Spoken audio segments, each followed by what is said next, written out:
ఖానాపూర్ మండలంలో పేదలకు ప్రభుత్వం 415 డబుల్ బెడ్రూమ్ ఇళ్లు మంజూరు చేసింది. లబ్ధిదారుల ఎంపిక సరిగా లేకపోవడంతో ఉన్నత వర్గాలకు మంజూరు చేశారని కొంతమంది కలెక్టర్కు ఫిర్యాదు చేశారు. దాంతో నిర్మల్ డిప్యూటీ తహసీల్దార్ శ్రీనివాసరెడ్డి ఆధ్వర్యంలో 2 బృందాలు 32 మందిని విచారణ చేసి నివేదిక తయారు చేశారు. ఈ నివేదికను ఉన్నతాధికారులకు అందజేస్తామని శ్రీనివాసరెడ్డి చెప్పారు. 32 మందిని మాత్రమే కాకుండా 415 మంది లబ్ధిదారులను విచారణ చేసి నిగ్గు తేల్చాలని ఎంఐఎం మండల కార్యదర్శి Afsar CPI ML mass line కార్యదర్శి నందిరామయ్య డిమాండ్ చేశారు. పట్టణ పరిధి మున్సిపాలిటీ పరిధిలో ఉన్నటువంటి డబుల్ బెడ్రూమ్ల ఇళ్లకు నిర్మల్ రెవెన్యూ అధికారులు ఎంక్వైరీ పేరుతో రావడం జరిగింది. మేము ఎంక్వైరీకి వ్యతిరేకం కాదు, కానీ కాంప్లైంట్ చేసినటువంటి వాళ్ళు 32 మంది పైననే కాంప్లైంట్ జరిగినట్టుగా తెలుస్తూ ఉంది. అందులో నిజమైనటువంటి వాళ్ళు కాంప్లైంట్ చేసేటువంటి పరిస్థితిలో ఉన్నారా లేరా అనేటువంటిది పరిశీలన చేయాల్సినటువంటి అవసరం ఉన్నది.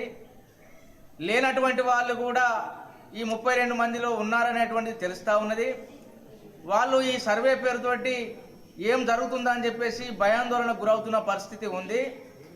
ఇక్కడ డబుల్ బెడ్రూమ్కు సంబంధించినటువంటిది మొత్తంగా చూసినప్పుడు, గతంలో సర్వే చేసినప్పుడు కూడా మరి చాలామంది ఉన్నత వర్గాలకు సంబంధించినటువంటి వాళ్ళకు కానీ లేదా సంపన్నులకు కానీ ఈ డబుల్ బెడ్రూమ్లు వచ్చినాయనేటువంటిది వాస్తవం. మరి అలాంటి వారి యొక్క ఇళ్లను సర్వే చేయాల్సిన అవసరం ఉన్నది. ఇవాళ సర్వే అని చెప్పగానే ఉటావుటిన ఎక్కడో నివాసం ఉండి మళ్ళీ తిరిగి వచ్చేసి ఉటావుటిన తాళాలు తీసుకుంటున్నటువంటి పరిస్థితి కూడా ఉన్నది. మరి ఇవన్నీ కూడా ప్రభుత్వ అధికారులు నిజంగానే చిత్తశుద్ధితోటి సర్వే జరిపితే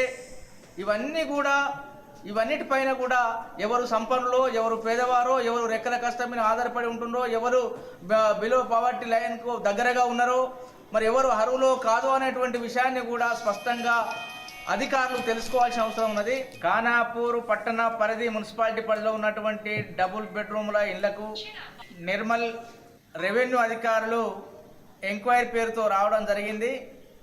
మేము ఎంక్వైరీకి వ్యతిరేకం కాదు, కానీ కాంప్లైంట్ చేసినటువంటి వాళ్ళు 32 మంది పైననే కాంప్లైంట్ జరిగినట్టుగా తెలుస్తూ ఉంది. అందులో నిజమైనటువంటి వాళ్ళు కాంప్లైంట్ చేసేటువంటి పరిస్థితిలో ఉన్నారా లేరా అనేటువంటిది పరిశీలన చేయాల్సినటువంటి అవసరం ఉన్నది. లేనటువంటి వాళ్ళు కూడా ఈ 32 కొమరం భీం జిల్లాలో 2 రోజులుగా